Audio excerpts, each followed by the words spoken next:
At the heart of Buckingham Palace, the grand walls that have long symbolized power and stability are now trembling in the wake of a shocking plot. This is not a rumor, nor a political stunt.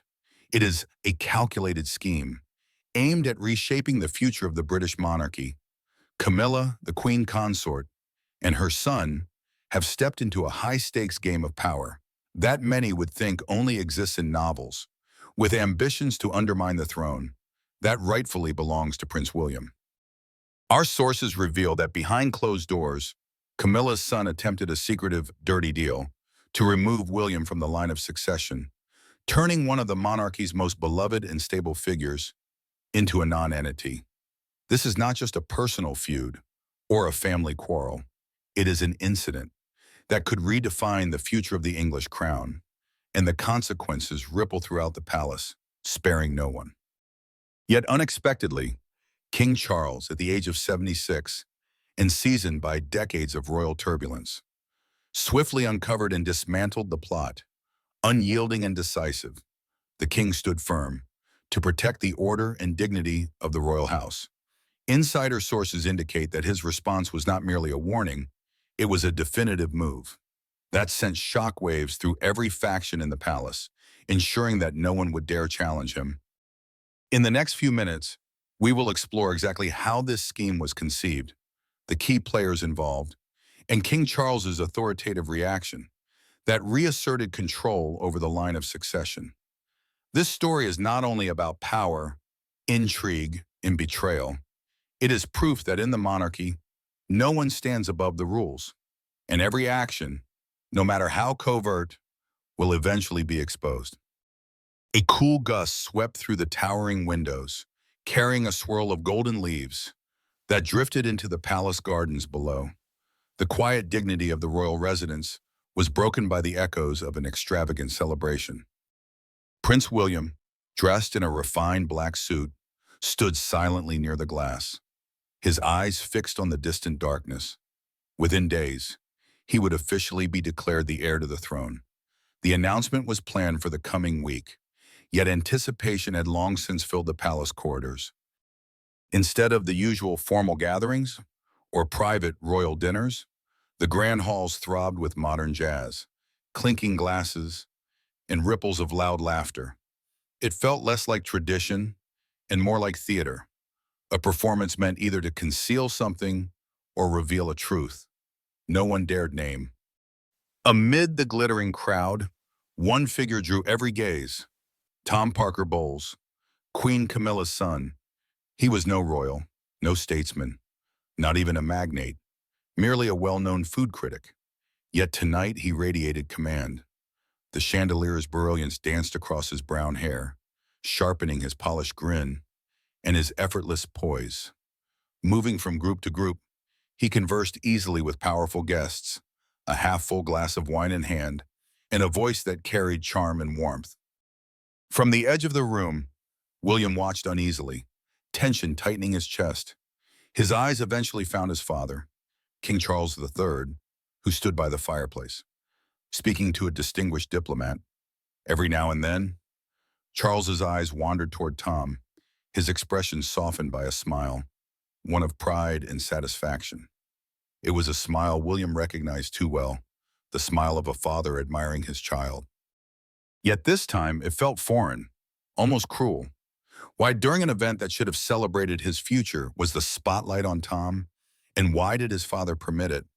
As thoughts swirled in his mind, Camilla made her entrance, regal in a deep emerald gown that commanded the room's attention. Taking Tom's arm, she approached a circle of prominent journalists. "This is my son, Tom," she announced proudly. "He's more than a food critic.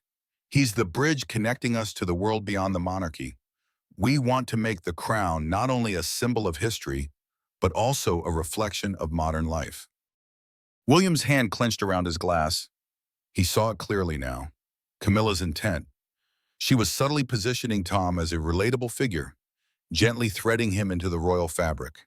Each gesture, each word, was a quiet move to shift attention away from the rightful heir. A flush of anger and helplessness coursed through William. He felt invisible, displaced in plain view, determined. He started toward his father, hoping for a private word. But each time he drew near, Camilla intervened with impeccable timing, steering Charles into new conversations, introducing him to more guests. "Your Majesty, don't you think Tom has done brilliantly tonight?" she asked, her voice laced with meaning. Charles smiled faintly, replying warmly, "He's very talented. Camilla, your son has a remarkable gift for making people comfortable." The words struck William like a cold blade.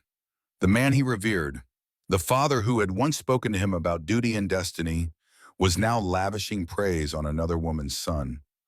Isolation enveloped him. For the first time, he felt powerless, against a force that worked not through confrontation, but through charm. When the night finally ended, William left the palace with heavy steps. Bitterness and doubt gnawed at his heart. Perhaps his father truly favored Tom. Perhaps he no longer believed William was fit to rule. As he disappeared into the night, Camilla and Tom shared a silent look. Tom leaned close, murmuring just for her, "Everything's going perfectly. No one has the slightest idea." Camilla's smile gleamed with victory as her eyes followed William's retreat, a sharp glint of triumph flickering within. But in the dim recesses of the hall, another presence lingered. King Charles III, hidden from sight. He had seen it all. Hours later, when the palace fell quiet, Charles sat alone in his study, the soft flame of an oil lamp illuminating his lined face. He picked up a pen and began writing in a worn, leather-bound notebook. It wasn't a diary. It was a ledger of observation, a record of everything he had noticed that evening. Camilla's subtle maneuvers, Tom's growing influence, and the way she had intercepted William's every approach. Most of all, he noted the whispered words he'd overheard as he passed the pair. "They think I'm nothing but an old, fragile man," Charles murmured under his breath. "They think I see nothing, but a king's vision goes beyond his eyes. He hears, he senses, he remembers. Let's see how far they'll go." He paused, expression unreadable, before closing the notebook with deliberate care. This was no ordinary celebration. It had been a test of loyalty, a strategic match, played in shadows. And Charles, though weary, was still the king. He would not sit idle while his true heir was undermined. With a measured motion, he slid the notebook into a hidden drawer. Within its pages lay the first move in an invisible war, a record of betrayal and calculation. Outside, fog crept across the garden lawns as silence reclaimed the palace. Camilla and Tom slept soundly, smiling in their supposed triumph. William lay awake, haunted by loneliness and uncertainty. And somewhere behind closed doors, King Charles III waited, calm, patient, for the perfect moment to act. A gust of wind rattled the windows, a whisper of the storm that was yet to come. In the days that followed the grand feast, the palace seemed to thrum with an unfamiliar kind of life. It was not the solemn rhythm of royal rehearsals or the hushed gravity of council meetings. Instead, a restless energy flowed through the press corridors, through bustling photo shoots, and through a string of cultural events, orchestrated by Queen Camilla and her son, Tom Parker Bowles. Tom moved through it all with the ease of a man who belonged in the spotlight. Overnight, he became the focal point of every gathering. The media lauded him as a fresh wind within the monarchy, a symbol of modern charm and accessibility, in an institution known for its restraint. Once recognized merely as a food critic, Tom was now rebranded as a cultural envoy, bridging royalty with the everyday world. He curated exhibitions, hosted culinary showcases steeped in British tradition, and surrounded himself with the nation's rising creatives. Every event was a media storm. His words, his gestures, even his attire, splashed across the front pages. King Charles III attended these public displays with serene composure. He listened to the endless praise lavished on Tom, observed Camilla's artful orchestration of interviews, and remained perfectly still. To outsiders, his mild smile suggested pride and satisfaction. Yet his gaze often wandered beyond the stage, as though he were watching actors perform a script whose ending he already knew. For Prince William, however, each passing day felt like standing barefoot on burning embers. He continued his royal duties dutifully, attending briefings, visiting charities. But the world's attention had shifted. Reporters no longer asked about his policies or initiatives. Instead, their questions revolved around the new face of the monarchy and Tom's refreshing influence. Each headline cut deeper. Each broadcast drained him of patience. His every achievement was quietly overshadowed by a carefully curated image not his own. Unable to endure it further, William sought his father one afternoon. He found Charles in the quiet refuge of his study, seated in a high-backed chair, a book resting open in his hands.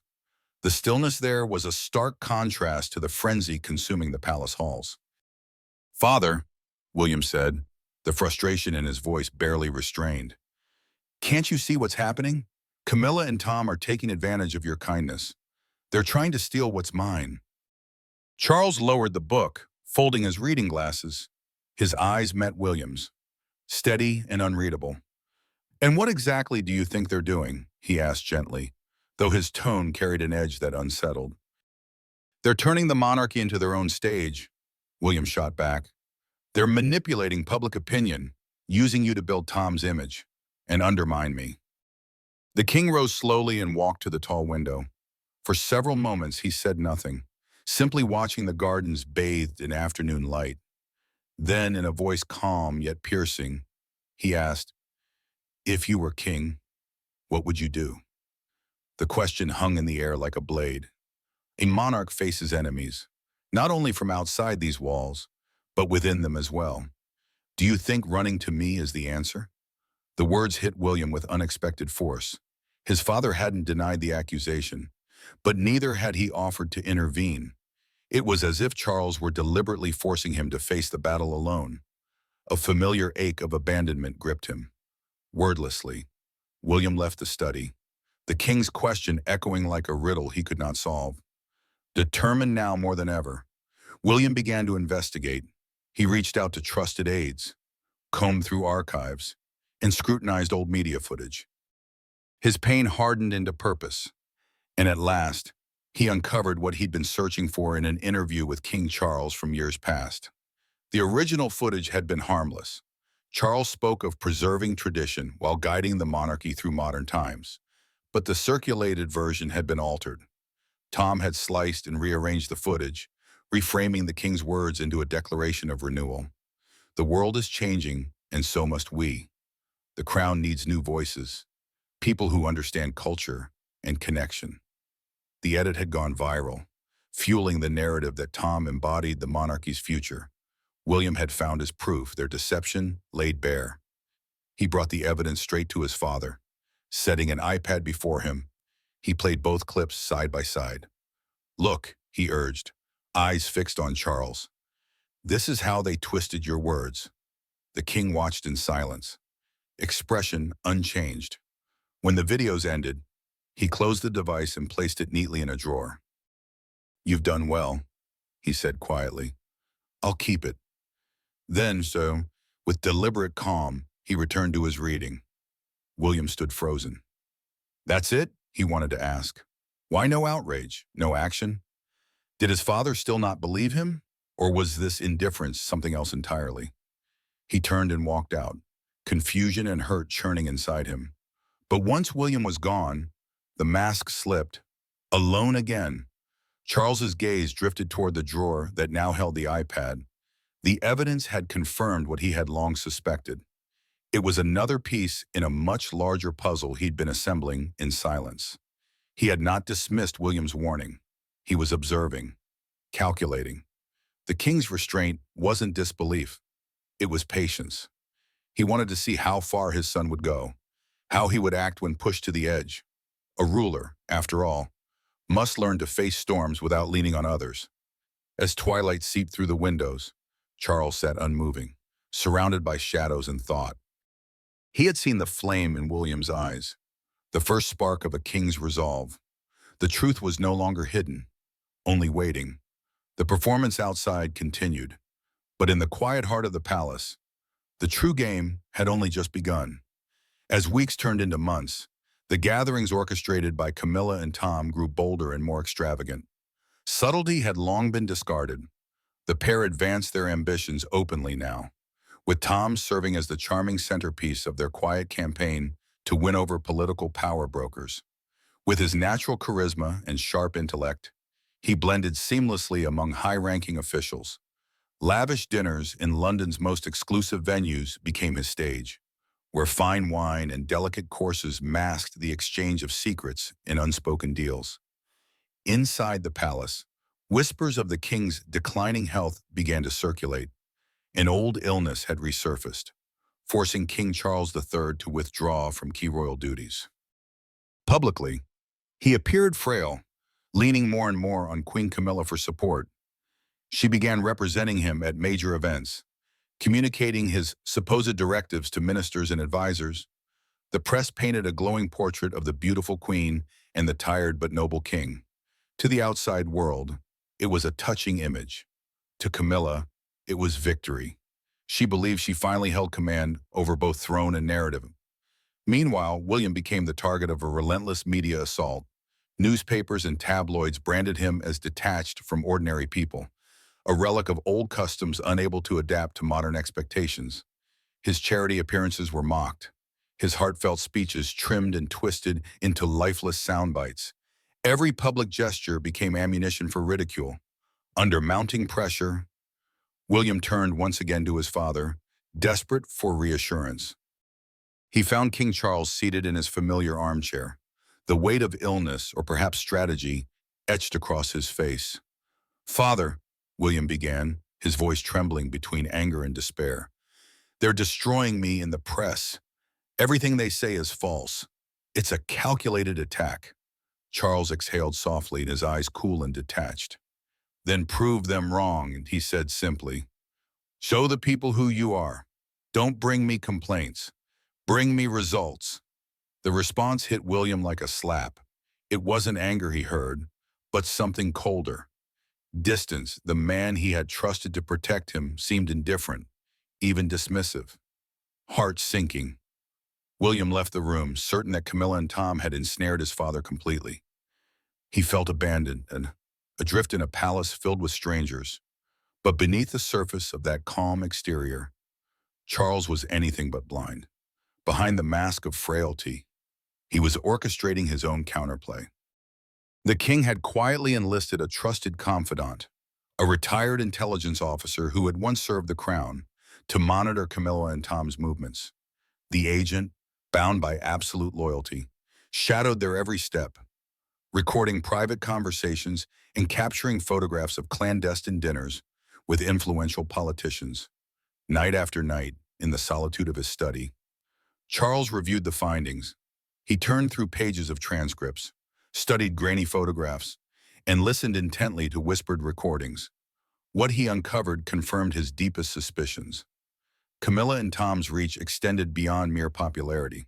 They were building a network of influence, courting opposition leaders and weaving alliances designed to corner the monarchy itself. Charles could have exposed them at any moment. The evidence was overwhelming, yet he chose restraint. He wanted William to experience hardship, to understand that true kingship wasn't granted, it was earned. A ruler could not depend on sympathy or its protection. He had to endure isolation and stand unshaken in the storm. As he looked out from his study window that evening, Charles saw William alone in the gardens, walking slowly beneath the pale light. "You think I've abandoned you," the king murmured under his breath. "But I'm shaping you. Every silence, every worst test, it's all to prepare you for what's coming. One day, you'll understand why." There was no trace of weakness in his expression, now only steady resolve. He was well aware of the danger. One false move could destroy the fragile balance he maintained, but he trusted in his design. Beyond the palace walls, Camilla and Tom reveled in yet another glittering gala, convinced they had won. They basked in admiration, oblivious to the quiet machinery turning against them.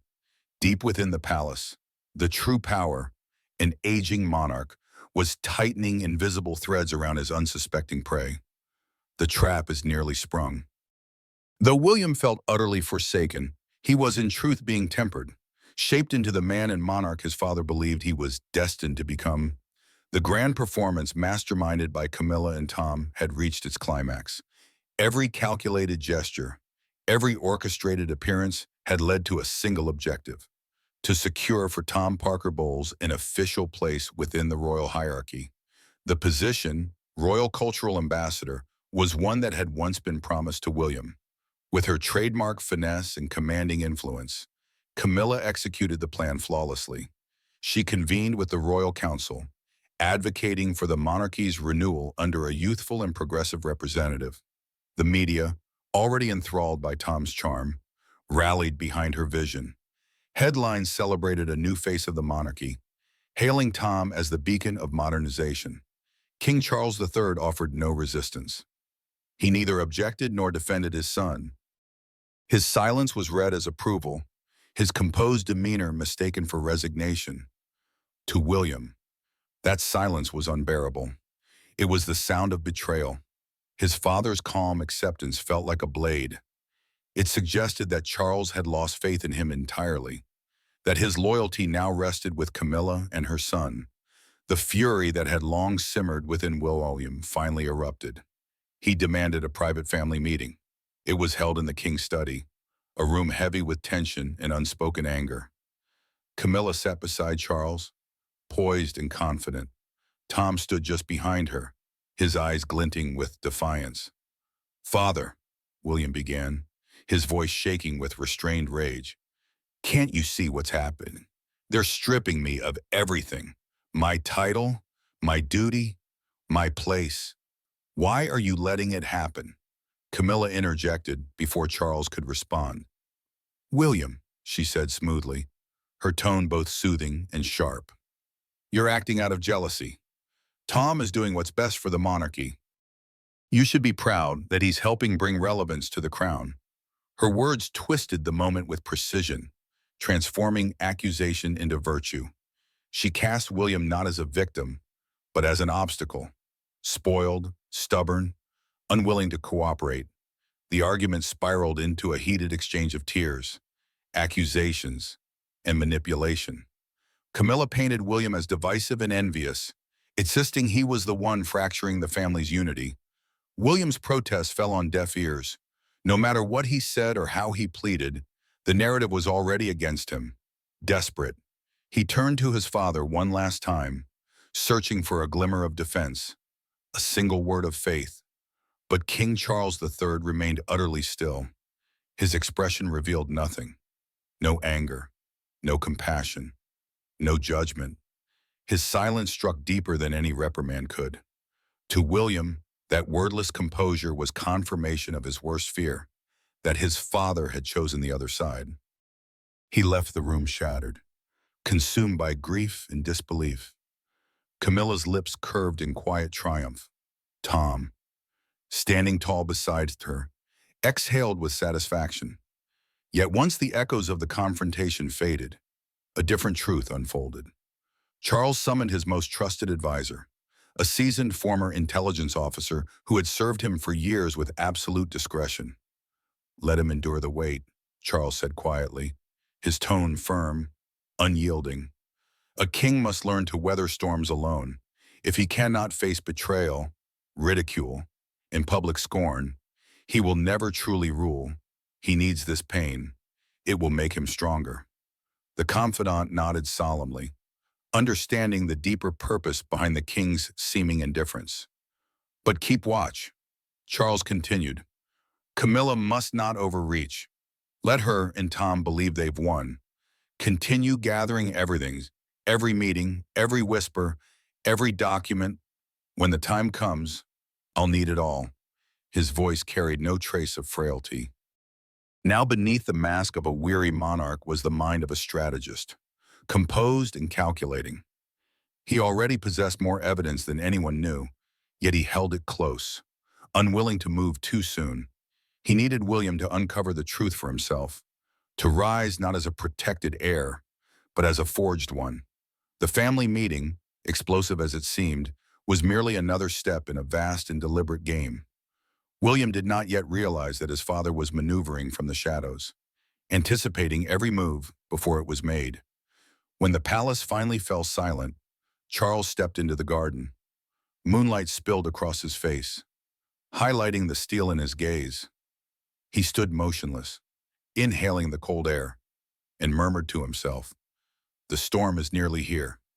He knew what was coming, the reckoning that would shake not only the palace, but the very foundations of the crown. And when it broke, he would be ready. The storm of media attention had reached its fiercest pitch. Tom Parker Bowles, now regarded as all but a royal in his own right, filled every headline and appeared at every major event. Politicians courted him. The elite embraced him. Meanwhile, William's presence in the public eye had nearly disappeared. Mentions of him were reduced to brief, dispassionate lines, often juxtaposed unfavorably against Tom's vitality and modern energy. But that humiliation, that slow erasure, did not break him. It tempered him. In the silence that followed the world's rejection, William found clarity. This was no longer about image or approval. It was a fight for truth itself. After countless sleepless nights, he found what he had been searching for. A close friend and investigative journalist with deep connections had uncovered a trove of confidential messages and emails sent from an anonymous source. What they revealed was damning. Camilla had been manipulating the narrative of King Charles III's declining health, using it to pressure the king into elevating Tom's position within royal affairs. The correspondence exposed the entire design. Camilla had quietly ceded the idea of a frail monarch in need of a younger, capable hand to the right political figures and media allies. She had spun Tom as the kingdom's savior while subtly isolating William as outdated and ineffective. William gathered the evidence into a dossier and walked to his father's study. This time there was no hesitation, no trace of anger, only determination. He laid the file on Charles's desk, meeting his father's gaze with calm resolve. Charles studied the dossier for a long moment without opening it, his eyes, steady and thoughtful, lingering on William as though weighing his readiness. "Are you prepared to face them?" he asked at last, his tone both gentle and commanding. "To confront their lies and the truth behind them?" William's answer was immediate. "Yes, I'm ready." A faint smile touched the king's lips. Then he summoned them. Moments later, the door opened. Camilla and Tom entered, unsuspecting, their confidence still unshaken. Camilla's poise radiated authority. Tom's smirk betrayed ease. But the sight of the dossier on the desk and William's unflinching expression made their steps falter. "What's the meaning of this?" Camilla asked, her voice carrying the faintest quiver. "Your stepson has something to say," Charles replied evenly, "and I suggest you listen." The air in the room ignited. William spoke first, his words steady, sharp, and precise. He laid bare the deceit he had uncovered, pointing to the dossier that exposed the manipulation behind their public triumphs. Camilla broke first. Tears welled in her eyes as she assumed her most familiar role, the wounded victim. "William, you've misunderstood me," she cried, her voice trembling with practiced sorrow. "Everything I've done has been for this family, for your father, and now you accuse me of betrayal." She turned to Charles in desperation. "Charles, say something. You know me. You know my heart." Tom's composure shattered. He stepped forward, his voice rising in anger. "You're humiliating yourself. William, you're tearing this family apart for nothing." But William stood firm. His voice didn't waver. "The only thing tearing this family apart," he said, "is deceit." His words struck like iron. He was no longer the hesitant heir, but a man standing in full command of the truth. Throughout the confrontation, King Charles III remained perfectly silent. He neither interrupted nor intervened. He simply watched, measured calm, unreadable, like a judge observing a long-awaited reckoning. He was not assessing the accused, but his son. The shouting built to a fever pitch. Camilla trembling in feigned despair, Tom seething in frustration, until Charles finally rose from his chair. His slow, deliberate movement silenced the room. Without a word, he crossed to an old cabinet, opened a concealed compartment, and drew out a dossier far thicker than the one on his desk. He let it fall onto the table with a resounding thud. The sound was final. "Do you truly believe I've been blind?" His voice was glacial, now stripped of all pretense of gentleness. "Do you think I haven't seen everything?" The file burst open upon impact, spilling its contents. Dozens of pages, photographs, and recordings. It was the culmination of months of quiet surveillance, transcripts of private dinners, recordings of backroom deals, and evidence of Camilla and Tom's political collusion. Camilla's face went pale. Tom's defiance drained into shock. They exchanged a terrified glance before turning toward the king. The realization hit them like lightning. Every step they had taken had been watched. Every lie, every whisper, every scheme had been meticulously documented. They had never been the puppet masters. They were the puppets. William stood frozen, struggling to comprehend what he was witnessing. The father he thought had forsaken him, who had remained cold and distant, had been protecting him all along. The silence, the challenges, the inaction, they had been tests. As understanding dawned, William's expression changed. The bitterness in his eyes softened into something new, respect, and the dawning recognition of a hard-earned truth. He had endured the trial and emerged not broken, but forged. Golden shafts of autumn sunlight streamed through the towering windows of the royal council chamber, illuminating motes of dust that drifted in the still air. The room, usually steeped in dignified silence, now trembled with quiet tension. Every council member was present, seated in their time-worn leather chairs, faces etched with uncertainty and intrigue. At the head of the chamber sat King Charles III, calm and composed, with Prince William by his side. The king's expression betrayed no emotion, his posture regal yet restrained. William, upright and steady, radiated quiet determination. Across the room, Camilla and Tom sat apart, their faces drawn and pale. They knew this was no ordinary gathering. They had been summoned for judgment. When Charles spoke, his voice filled the chamber, rich yet controlled. He did not begin with accusations. Instead, he spoke of loyalty, of duty, of honor, of the sacred values that had guided the monarchy through centuries. His words carried both the warmth of wisdom and the gravity of command. Then, with deliberate grace, he lifted a thick dossier and placed it before the council. "Today," he began, "I have convened this assembly to address a matter of grave importance, a matter concerning the security of the crown and the trust of our people." His gaze swept the room as he continued. "Contained within this file is evidence of a conspiracy, a deliberate effort to discredit my heir and to collaborate with political adversaries in an attempt to destabilize the royal household." A ripple of shock passed through the council. No one spoke. The silence was absolute.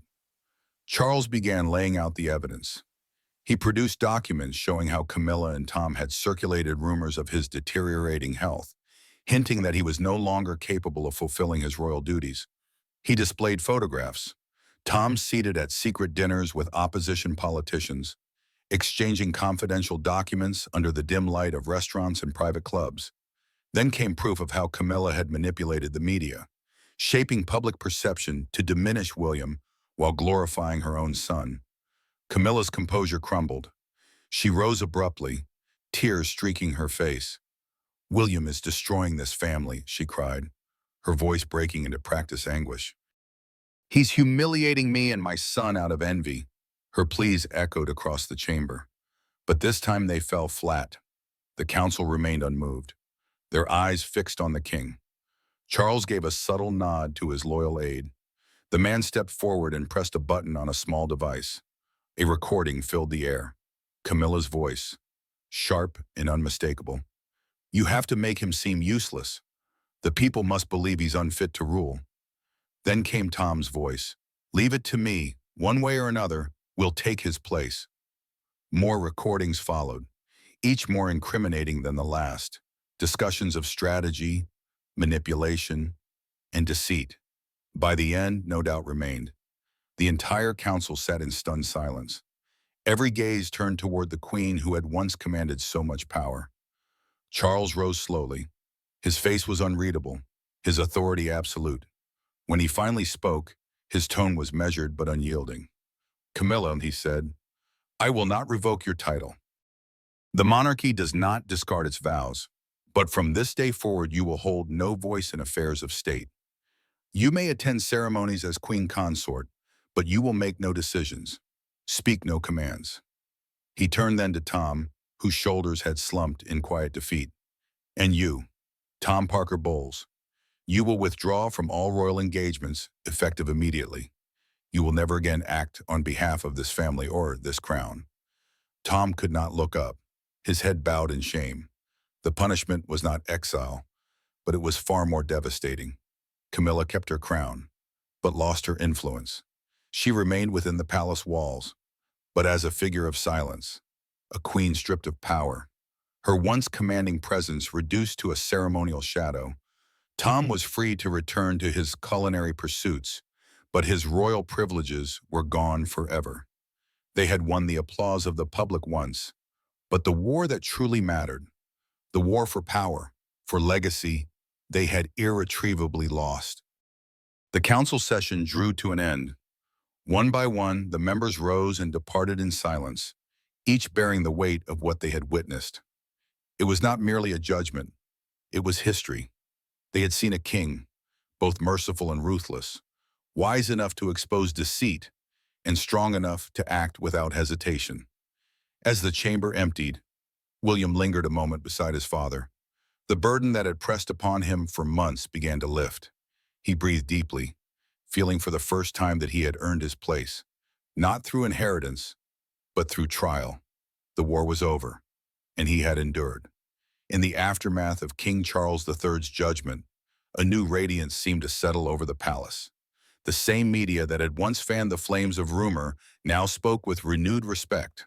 Prominent newspapers hailed the king's decisive action and confirmed without question that Prince William stood as the rightful heir to the throne.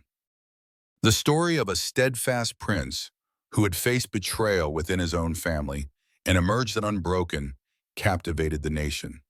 For the first time in many months, William returned to public life with his head high. Gone was the image of the uncertain, sidelined royal. Now he appeared before the world as a leader, resilient, composed, and deserving. His speeches drew passionate applause. His charity visits inspired genuine warmth. The narrative no longer belonged to the manipulators. It belonged to him, defined by perseverance and integrity. As William stepped into the light, Camilla and Tom receded into shadow. Camilla tried in vain to restore her standing through small social gestures, hosting intimate galas, attending modest cultural events. But her influence had evaporated.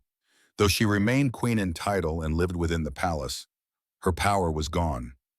Ministers no longer sought her advice. Journalists no longer chased her words. She lingered as a symbol without substance, a presence without authority. One quiet afternoon, King Charles III sat alone in his study. He reclined in his familiar armchair, the thick dossier of evidence resting open on his lap. Slowly, he turned through its pages, studying photographs and listening to the faint echo of recorded voices. No triumph touched his expression, only reflection. I gave them every opportunity, he murmured softly, his tone heavy with regret, but not remorse. I offered them trust, a place beside me, but they chose deceit. They mistook kindness for weakness. He felt no guilt for the choices he had made. The decision had been painful, but it had been right. The monarchy could not rest upon ambition and manipulation. It had to stand on loyalty, truth, and strength. A knock sounded, and the door creaked open. William entered, his presence calm yet commanding. Gone was the uncertainty of youth. He carried himself with quiet confidence, a man tempered by trial. Charles rose from his seat and approached him. For the first time in months, the calculated detachment melted from the king's face. Placing a steady hand on William's shoulder, he spoke with warmth and gravity. "You've endured your trial," he said. "I know how much it hurt to be doubted, to stand alone. But that's what it means to be king. You faced darkness and didn't falter. You've proven yourself worthy of the crown." William said nothing. He didn't need to. His silent nod spoke of understanding, of forgiveness. Too, now he saw clearly that his father's silence, his tests, even his distance, had not been cruelty, but preparation. Together they turned toward the window, the evening sun flooding the room with amber light. The palace gardens shimmered beyond the glass. Calm after the storm. Justice had been done, order restored, and the bond between father and son renewed. William had reclaimed his place, but more than that, he had discovered his own strength, the strength of a true heir, a future king. The golden light lingered on their faces. It was not merely the glow of sunset, it was the dawn of a new era, the beginning of a dynasty reborn.